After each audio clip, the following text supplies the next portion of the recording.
Hi friends, welcome back to Swathi lacks and lifestyle Kannada YouTube ಚಾನಲ್ಗೆ. ಎಲ್ಲರೂ ಹೇಗಿದ್ದೀರಾ? ನಾನು ಕೂಡ ಚೆನ್ನಾಗಿದ್ದೀನಿ ಅಂತ ಹೇಳ್ತಾ ಇವತ್ತಿನ ಲಾಗನ್ನು ಸ್ಟಾರ್ಟ್ ಮಾಡ್ತಾ ಇದ್ದೀನಿ. ನೀವು ಅಪ್ಡೇಟ್ ಕೇಳ್ತಾ ಇದ್ರಿ, ಮನೆ ಶಿಫ್ಟ್ ಮಾಡಿದ್ರಾ, ಮನೆ ಫಿಕ್ಸ್ ಮಾಡಿದ್ರಾ, ಯಾವುದು ಫೈನಲ್ ಮಾಡಿದ್ರಿ ಅಂತೆಲ್ಲ ಕೇಳ್ತಿದ್ರಿ. ಸೊ ನಿಮಗೆ ಫಸ್ಟ್ ವೀಡಿಯೋದಲ್ಲೇ ನಾನು ಹಾಕಿದ್ದೆ ಸರ್ಚಿಂಗ್ ಹೋಮ್ ಅಂತಂದ್ಬಿಟ್ಟು, ನೀವ್ ಹೌಸ್ ಅಂತಂದ್ಬಿಟ್ಟು. ಅದರಲ್ಲಿ ನಾನು ಇದನ್ನು ತೋರಿಸಿದ್ದೆ ನಿಮಗೆ. ಸೊ ಅದು ನಮಗೆ ಇಷ್ಟ ಆಯಿತು. ಮತ್ತು ಇಂಡಿಪೆಂಡೆಂಟ್ ಹೋಮು, ಗಾಳಿ ಬೆಳಕೆಲ್ಲ ಚೆನ್ನಾಗಿದೆ ಅಂತಲೂ ಹೇಳಿದ್ದೆ. ತುಂಬ ಕಂಡೀಷನಲ್ಲಿ ಮಾತಾಡ್ತಿದ್ದಾರೆ ಮತ್ತು ಆ ಥರ ಎಲ್ಲ ಹೇಳ್ತಿದ್ದಾರೆ ಅಂತ ಹೇಳಿದ್ದೆ. ಬಟ್ ಆದರೂ ಇದನ್ನೇ ನಾವು ಫೈನಲ್ ಮಾಡೋಣ ಅಂತ ಮಾತಾಡಿದ್ವಿ. ನೀನು ಫೈನಲ್ ಮಾಡೋಣ ಅಂತ ಕೂಡ ಅಂದ್ಕೊಂಡಿದ್ವಿ. ಓನರ್ಗೆ ಕೂಡ ಕಾಲ್ ಮಾಡಿ ಹೇಳ್ತೀನಿ ನಿಮಗೆ ನಾನು ಅಂತ ಹೇಳಿದರು. ಬಟ್ ಅವ್ರನ್ನೆಲ್ಲ ಕೇಳಿದಾಗ ಅವರು ಏನಂತ ಹೇಳಿದರು ಅಂತಂದರೆ, ಅದು 13 ಲಕ್ಷ ಅಂತೆ. ಎಲ್ಲದಕ್ಕೂ ಒಪ್ಕೊಂಡ್ವಿ, ಅಮೌಂಟ್ಗೆ ಎಲ್ಲದಕ್ಕೂ ಒಪ್ಕೊಂಡ್ವಿ. 13 ಲಕ್ಷ ಅಮೌಂಟ್ ಅಂತೆ. 15 ಡೇಸ್ ಒಳಗಡೆ ಹೋಗಬೇಕಂತೆ, ಮನೆ ಒಳಗಡೆ 15 ಡೇಸ್ ಒಳಗಡೆ. ಅಟ್ಲೀಸ್ಟ್ ಒಂದು ಮಂತ್ ಆದರೂ ಟೈಮ್ ಕೊಡಿ, 1 ಮಂತ್ ಒಳಗಡೆ ನಾವು ಬರ್ತೀವಿ. ನಮಗೆ ಓನರ್ಗೆ ಹೇಳ್ಕೊಂಡಿರ್ತೀವಲ್ಲ, ಈ ಮನೆ ಓನರ್ಗೆ, ಅವ್ರು ನಮಗೆ ಕೊಡಬೇಕಲ್ಲ ಅಮೌಂಟು. ಅವ್ರು ಕೊಟ್ಟರೆ ಅಲ್ವಾ ನಾವು ನಿಮಗೆ ಕೊಡೋಕ್ಕಾಗೋದು. ಟೈಮ್ ಕೊಡಿ, ಅಟ್ಲೀಸ್ಟ್ 1 ಮಂತಲ್ಲಿ ಬರ್ತೀವಿ ಅಂತ ಹೇಳಿದ್ರು ಕೇಳ್ತಾಯಿಲ್ಲ. ಈಗ ನಾವು ಇನ್ನೂ ಮಾತಾಡಿ 1 ವಾರನೂ ಆಗಿಲ್ಲ, 15 ಡೇಸ್ಗೆಲ್ಲ ಮನೆಗೆ ಬರಬೇಕು ಅಂತಿದ್ದಾರೆ. ಅದು ಹೆಂಗೆ ಸಾಧ್ಯ ಆಗುತ್ತೆ? ಅಟ್ಲೀಸ್ಟ್ ಈಗ ನಾವು ಓನರ್ಗೆ ಹೇಳ್ಕೊಂಡಿರ್ತೀವಿ, ಅವರಾದ್ರೆ ನಮ್ಗೆ ಅಮೌಂಟ್ ಕೊಡಬೇಕು ತಾನೆ.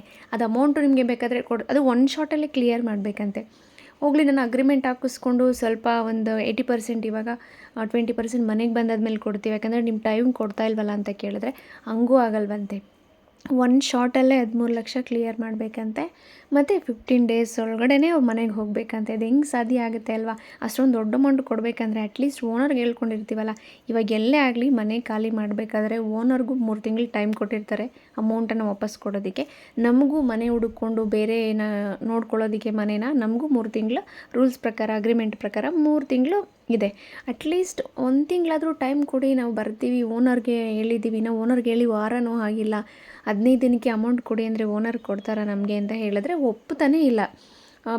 ಬೇಡಿ ಅಂತ ಸ್ವಲ್ಪ ರಿಕ್ವೆಸ್ಟ್ ಮಾಡ್ಕೊಂಡು, ನಮಗೆ ಮನೆ ಇಷ್ಟ ಆಗಿದೆ ಅಂತ ಅಂದ್ಬಿಟ್ಟು ತುಂಬ ಕಂಡೀಷನಲ್ಲಿ ಮಾತಾಡ್ತಿದ್ರು ಓನರ್ ಕೂಡ.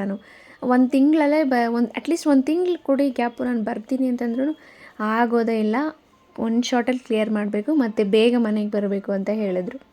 ತುಂಬಾ ಬೇಜಾರಾಯಿತು. ಇನ್ನೊಂದೇನೆಂದರೆ, 1 ತಿಂಗಳಲ್ಲಿ 15 ದಿನದೊಳಗಡೆ ಅಮೌಂಟ್ ಎತ್ಕೊಂಡು, ಅಷ್ಟು ಲಕ್ಷ ಅಮೌಂಟ್ ಎತ್ಕೊಂಡು ಬರಬೇಕು ಅಂದರೆ ಕಿರಿಕ್ ಅಂತಲೇ ಅಲ್ವಾ ಓನರು. ಅವ್ರು ಕೊಡಬೇಕಾದ್ರೆ, ಇವಾಗ ನಾವೆಲ್ಲಾದರೂ ಖಾಲಿ ಮಾಡಬೇಕಾದ್ರೆ ಅವ್ರು ನಮ್ಗೆ ಈಗ ವಾರಕ್ಕೆ ಬೇಕು ನಾವು ಖಾಲಿ ಮಾಡ್ತೀವಿ ಅಂದರೆ ಅವ್ರು ಕೊಟ್ಬಿಡ್ತಾರೆ 13 ಲಕ್ಷ ಅಷ್ಟೊಂದು. ಅದೇ ಥರ ನಮಗೂ ಟೈಮ್ ಕೊಡಬೇಕು ತಾನೆ. ಕಿರಿಕ್ ಅಂತ ಅನ್ನಿಸ್ತು ಓನರು. ಆದರೂ ನಾವು ಇದನ್ನು ಫೈನಲ್ ಮಾಡಬೇಕು ಅಂತಂದ್ಬಿಟ್ಟು, ಇದನ್ನೇ ಫೈನಲ್ ಮಾಡ್ತೀವಿ ಅಂತಂದ್ಬಿಟ್ಟು ಯಾವ ಮನೆ ಕೂಡ ನೋಡಿರಲಿಲ್ಲ ನಾವು, ಇದನ್ನು ಫೈನಲ್ ಮಾಡ್ತೀವಿ ಅಂತಂದ್ಬಿಟ್ಟು. ಅವ್ನು ಈ ಥರ ಹೇಳಿದ್ನಲ್ಲ ಓನರು, ತುಂಬ ಬೇಜಾರಾಗೋಯಿತು ನಮಗೆ. ಇವಾಗಲೇ ಈ ಥರ ಕಂಡೀಷನಲ್ಲಿ ಇಷ್ಟೊಂದು ರೂಲ್ಸು ರೆಗ್ಯುಲೇಷನ್ಸು ಕಿರಿಕ್ ಅಂತಂದರೆ ನಮ್ಮ ಮನೆಗೆ ಹೋದ್ಮೇಲೆ ಎಷ್ಟು ಕಿರಿಕ್ ಇರುತ್ತೆ ಅಂತ ಅಂದ್ಕೊಂಡು ಸುಮ್ಮನೆ ಆಗಿಬಿಟ್ವಿ. ಅಂದರೆ ನಮಗೆ ನಾರ್ತ್ ಫೇಸ್ ಮಾತ್ರ ಬೇಕಿತ್ತು ಮನೆ, ನಮಗೆ ಈಸ್ಟ್ ಫೇಸು ಬೇರೆ ವೆಸ್ಟು ಅದೆಲ್ಲ ಯಾವುದೂ ಆಗಿ ಬರೋದಿಲ್ಲ. ಇದು ನಾರ್ತ್ ಫೇಸಲ್ಲಿ ಸಿಕ್ಕಿದೆ. ಇನ್ನೊಂದು ಸ್ಕೂಲ್ಗೆ ಹತ್ರ ಇದೆ, ಮತ್ತು ಮಾರ್ಕೆಟ್ಗೆ ಹತ್ರ ಇದೆ, ಪ್ರತಿಯೊಂದಕ್ಕೂ ಮೇನ್ ರೋಡ್ಗೆ ಹತ್ರ ಇದೆ, ಎಲ್ಲ ಕರೆಕ್ಟಾಗಿದೆ. ನಮಗೂ ದೊಡ್ಡದಾಗಿ ಬೇಕಿತ್ತು ಮನೆ.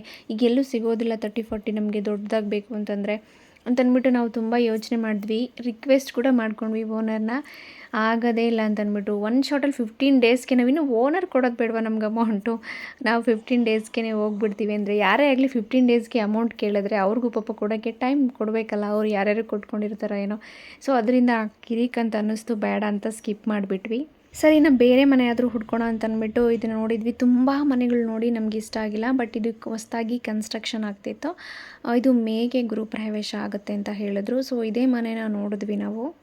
ಇನ್ನು ಕನ್ಸ್ಟ್ರಕ್ಷನ್ ಆಗ್ತಾ ಇತ್ತು. ಸುಮಾರು ಮನೆಗಳು ನೋಡಿದ್ವಿ, ಒಂದು ನಮಗೆ ಸರಿಯಾಗಿ ಇಷ್ಟ ಆಗಲಿಲ್ಲ. ನೋಡಿ, ಇದು ಹಾಲು, TV ಕ್ಯಾಬಿನೆಟು, ಇದು ದೇವಸ್ಥಾನ, ದೇವ್ರ ಮನೆ ಬರುತ್ತೆ. ಇದು ಅಡುಗೆ ಮನೆ ಇನ್ನೂ ರೆಡಿ ಮಾಡ್ತಾ ಇದ್ದಾರೆ, ಇನ್ನು ಕನ್ಸ್ಟ್ರಕ್ಷನ್ ನಡೀತಾ ಇತ್ತು. ಆ ಮನೆ ನೋಡೋಕ್ಕಿಂತ ಮುಂಚೆ ಇದನ್ನು ಕೂಡ ನೋಡಿ ಇದು ಇಲ್ಲಿ ಲಿಸ್ಟಲ್ಲಿ ಅಂತ ಇಟ್ಕೊಂಡ್ವಿ. ಬಟ್ ಅದನ್ನೇ ಫೈನಲ್ ಮಾಡೋಣ ಅಂದ್ಕೊಂಡ್ವಿ. ಇನ್ನು ಅದು ಆಗಲ್ಲ ಅಂತ ಗೊತ್ತಾದಮೇಲೆ ಇನ್ನು ಇದನ್ನೇ ಫೈನಲ್ ಮಾಡೋಣ ಅಂತ ಬಂದ್ವಿ. ಎಷ್ಟೋ ಮನೆಗಳು ನೋಡಿ ನಮಗೆ ಜಾಗ ಇಲ್ಲ, ಎಲ್ಲ ಚಿಕ್ಕದು ಡಬಲ್ ಬೆಡ್ರೂಮ್ಸ್ ಎಲ್ಲ ಚಿಕ್ಕದವೆಲ್ಲ ನೋಡಿ ಬೇಡ ಅಂತ ಅನಿಸಿ ಇದನ್ನೇ ಫೈನಲ್ ಮಾಡೋಣ ಅಂತ ಬಂದ್ವಿ. ನೋಡಿ, ಇದು ಚಿಕ್ಕ ರೂಮು ಈ ಥರ ಇದೆ. ಇಲ್ಲಿ ಒಂದು ಬಾಲ್ಕನಿ ಬರುತ್ತೆ. ನಮಗೆ ಈ 3 ಜನಕ್ಕೆ ಸಾಕಾಗುತ್ತೆ. 20-40 ಇದು ಮನೆ ಮೆಜರ್ಮೆಂಟು. ನಮಗೆ ಇರೋದಕ್ಕೆ 3 ಜನಕ್ಕೆ ಸಾಕಾಗುತ್ತೆ ಅನಿಸುತ್ತೆ. ಎಷ್ಟು ಮನೆಗಳು ಹುಡುಕಿದ್ರು ಎಲ್ಲ ಚಿಕ್ಕ ಬೆಡ್ರೂಮ್ಸ್, 2 ಬೆಡ್ರೂಮ್ಸ್ ಅಂತಾರೆ. ಅದು ಚಿಕ್ಕ ಹೋಗಲಿ 1 BHK ಆದರೂ ತುಂಬ ದೊಡ್ಡದಾಗಿರೋದು ನೋಡೋಣ ಅಂತಂದರೆ ಅದು ಕೂಡ ತುಂಬ ಚಿಕ್ಕದಾಗಿರುತ್ತೆ. ಯಾವುದು ಲೈಕ್ ಆಗಿಲ್ಲ. ಸೊ ಫೈನಲ್ ಆಗಿ ಈ ಮನೆನ ಫೈನಲ್ ಮಾಡೋಣ ಅಂತ ಫೈನಲ್ ಮಾಡ್ತಾ ಇದ್ದೀವಿ. ಆಲ್ರೆಡಿ ಒಂದು ಸಲ ಬಂದು ನೋಡ್ಕೊಂಡು ಹೋಗಿದ್ವಿ. ಬಟ್ ಇದನ್ನೇನು ಲಿಸ್ಟಲ್ಲಿ ಇಡೋಣ ಅಂತ ಇಟ್ಟಿದ್ವಿ. ನೋಡಿ, ಇದು TV ಕ್ಯಾಬಿನೆಟು. ಬಟ್ ಈಗ ಇದನ್ನೇ ಫೈನಲ್ ಮಾಡುವಂಥದ್ದು.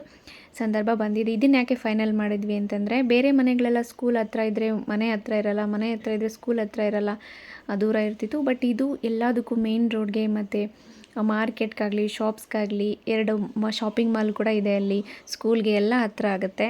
ಸ್ಕೂಲ್ ಕೂಡ ತುಂಬ ನಿಯರ್ ಬೈ ಇದೆ. ನಮಗೆ ಸಾಕಾಗುತ್ತೆ, ತುಂಬ ವಿಶಾಲವಾಗಿ ಇದೆ. 20-40 ಅಂದರೆ ಸಾಕಾಗುತ್ತೆ ಅಲ್ವಾ. ಅದರಿಂದ ನಮಗೆ ನಮ್ಮ ಮನೆಯಲ್ಲಿರೋ ಐಟಮ್ಸ್ಗೆ ನಮಗೆ ಕರೆಕ್ಟಾಗಿ ಆಗುತ್ತೆ ಅಂತ ಅನ್ನಿಸ್ತು. ಬೇರೆ ಸುಮಾರು ಮನೆಗಳು ನೋಡಿದಾಗ ನಮ್ಗೆ ಅನಿಸಿದ್ದೇನು ಅಂತಂದರೆ, ಒಂದಿದ್ದರೆ ಒಂದಿಲ್ಲ. ಈಸ್ಟ್ ಫೇಸು, ವೆಸ್ಟ್ ಫೇಸು, ನಮಗೆ ನಾರ್ತ್ ಫೇಸಲ್ಲಿದ್ದರೆ ಅದು ತುಂಬ ಚಿಕ್ಕ ಮನೆ ಇರುತ್ತೆ. ತುಂಬ ಚಿಕ್ಕ ಮನೆ ಎಲ್ಲ ಚೆನ್ನಾಗಿದ್ದರೆ ಲೀಸ್ಗೆ ಕೊಡಲ್ಲ ಅಂತಾರೆ. ಈ ಥರ ಒಂದಲ್ಲ ಒಂದು ಪ್ರಾಬ್ಲಮ್ಸು. ಮತ್ತೆ ನಾವು ಹೋದ್ವಿ, ಅದನ್ನೇನ ನಮಗೆ ಆವಾಗಲೇ ಕ್ಲಿಪ್ಪಿಂಗ್ಸ್ನ ಆ್ಯಡ್ ಮಾಡಿದ್ದಿದ್ದು, ಸುಮಾರು ದಿನದ ಮುಂಚೆ ನೋಡಿದ್ದು. ಬಟ್ ಈಗ ನೋಡ್ತಾ ಇದ್ದೆ, ಈಗ ಫಾಲ್ ಸೀಲಿಂಗ್ ಎಲ್ಲ ಮಾಡ್ತಾಯಿದ್ರು, ಮತ್ತು white painting, first coat paint ಅಂತಾರಲ್ಲ ಅದು ಕೂಡ ಆಗಿತ್ತು. ಸೊ ಇನ್ನು ರಿಮೈನಿಂಗ್ ಏನಿದೆ ಅದು ಮಾತ್ರ ಸ್ವಲ್ಪ ಬಾಕಿ ಇದೆ. ಸೊ ಇದನ್ನು ಕೂಡ ವಾರ್ಡ್ರೂಫ್ ಮಾಡಿಸ್ಕೊಡಿ ಕಿಚನಲ್ಲಿ ಅಂತ ಹೇಳಿದ್ವಿ. ಸೊ ಅದು ಮಾತ್ರ ಮಾಡ್ಸೋಕ್ಕಾಗಲ್ಲ, ಇನ್ನೆಲ್ಲ ಕಡೆ ಮಾಡಿಸಿದ್ದೀವಿ ಅಂತ ಹೇಳಿದ್ರು. It's okay. ಅಂದರೆ ನನಗೇನು ಅಂತಂದರೆ, ಮನೆ ಎಲ್ಲದಕ್ಕೂ ಹೊಂದ್ಕೊಬೇಕು ಅನ್ನೋ, ಬಟ್ ಮನೆ ಚೆನ್ನಾಗಿರೋದು ಮಾತ್ರ ನೋಡಬಾರ್ದು, ಪ್ರತಿಯೊಂದೂ ಫೆಸಿಲಿಟೀಸ್ ಎಲ್ಲ ನೋಡಬೇಕಲ್ಲ. ಸೊ ಇದು ಕಾಮನ್ ಟಾಯ್ಲೆಟ್ ಒಂದಿದೆ ಇದರಲ್ಲಿ. ಆಮೇಲೆ ಇನ್ನೊಂದು ಬೆಡ್ರೂಮಲ್ಲಿ ನೋಡಿ, ಇದು ದೊಡ್ಡ ಬೆಡ್ರೂಮು. ಈ ಬೆಡ್ರೂಮಲ್ಲಿ ಇನ್ನೊಂದು ಅಟ್ಯಾಚ್ ಟಾಯ್ಲೆಟ್ ಇದೆ, ಒಂದು ಇಂಡಿಯನ್ ಟಾಯ್ಲೆಟು, ಒಂದು ವೆಸ್ಟರ್ನ್ ಟಾಯ್ಲೆಟು. ವಿಶಾಲವಾಗಿದೆ, ದೊಡ್ಡ ರೂಮು. ನಮ್ಮ ಮನೆ ಇರೋ ಐಟಮ್ಸ್ಗೆ 2 ರೂಮು ಪರ್ಫೆಕ್ಟಾಗಿ ಮ್ಯಾಚ್ ಆಗುತ್ತೆ. ನೋಡಿ, ಈ ಥರ ಕಂಪ್ಲೀಟಾಗಿ ವಾರ್ಡ್ರೂಫ್ ಮಾಡಿಸಿದ್ದಾರೆ. ಇಲ್ಲಿ ನೋಡೋಕೆ ಥರ ಕಾಣ್ತಿದೆ, ತುಂಬ ದೊಡ್ಡದಿದೆ ರೂಮ್ ಕೂಡ. ಸೊ ಅವ್ರ ಹತ್ರ ಮಾತಾಡಿಕೊಂಡು ಅಡ್ವಾನ್ಸ್ ಮಾಡೋಣ ಅಂತ ಮಾತಾಡಿಕೊಂಡು ಬಂದಿದ್ದೀವಿ. ಸೊ ಇದೇ ಮನೇನ ಫೈನಲ್ ಮಾಡ್ತಾಯಿದ್ವಿ, ಅಡ್ವಾನ್ಸ್ ಕೂಡ ಕೊಡಬೇಕು ಅಂತ ಅಂದ್ಕೊಂಡಿದ್ದೀವಿ. ನಾವು ಕೇಳಿದ್ವಿ, ಅಮೌಂಟ್ ಬೇಕಾದರೆ ತೊಗೊಳ್ಳಿ, ವಾರ್ಡ್ರೂಫನ್ನು ಮಾಡಿಸ್ಕೊಡಿ, ಆ ಕಿಚನಲ್ಲಿ ಕೂಡ ನಮಗೆ ಅದೆಲ್ಲ ಮಾಡಿಸ್ಕೊಡಿ ವಾರ್ಡ್ರೂಫ್ ಅಂತ ಹೇಳಿದ್ವಿ. ಇಲ್ಲ ಸರ್, ಮಾಡಿಸೋದಕ್ಕಾಗಲ್ಲ, ನಾವು ಬಜೆಟು ಜಾಸ್ತಿ ತೊಗೊಂಡ್ರೆ ನಾವು ನಿಮಗೆ ಕೊಡಬೇಕಾದ್ರೆ ನಮಗೆ ಬರ್ಡನ್ ಆಗುತ್ತೆ. ಸೊ ಈಗ ರೂಮ್ಸಲ್ಲಿ ಅಲ್ಲಿ ಇಲ್ಲಿ ಎಲ್ಲ ಮಾಡಿಸಿದ್ದೀವಿ, ಪರ್ಫೆಕ್ಟಾಗಿ ಚೆನ್ನಾಗಿ ಮನೆ ಎಲ್ಲ TV ಕ್ಯಾಬಿನೆಟ್ ಎಲ್ಲ ಆಗಿದೆ. ಆಗಲ್ಲ ಅಂತ ಹೇಳಿದ್ರೆ ಇನ್ನೇನು ಮಾಡೋದು ಅಂತ ಓಕೆ ಮಾಡಿದ್ವಿ. ನಿಯರ್ ಬೈಯಲ್ಲಿ ಪಾರ್ಕು ಕೂಡ ಇದೆ ಇಲ್ಲಿ. ಸೊ ಎಲ್ಲದಕ್ಕೂ ಹತ್ತಿರ ಆಗುತ್ತೆ, ಕಂಪ್ಲೀಟಾಗಿ ಎಲ್ಲನೂ ಮೇನ್ ರೋಡು, ಬಸ್ ಸ್ಟಾಪು ಎಲ್ಲ ಹತ್ರದಲ್ಲೇ ಇದರಿಂದ ಅಂದ್ಬಿಟ್ಟು ಇದನ್ನೇ ಫೈನಲ್ ಮಾಡಬೇಕಾಯಿತು. ನಿಮಗೆ ವಿಡಿಯೋ ಇಷ್ಟ ಆಗಿದೆ ಅಂತ ಅಂದ್ಕೊಳ್ತೀನಿ. ಇಷ್ಟ ಆಗಿದ್ದರೆ ಲೈಕ್ ಮಾಡಿ, ಶೇರ್ ಮಾಡಿ, ಸಬ್ಸ್ಕ್ರೈಬ್ ಮಾಡಿಕೊಂಡು ಬೆಲ್ ಐಕನ್ನ ಕ್ಲಿಕ್ ಮಾಡಿ ನೋಡಿ. Thank you for watching. To subscribe. Bye.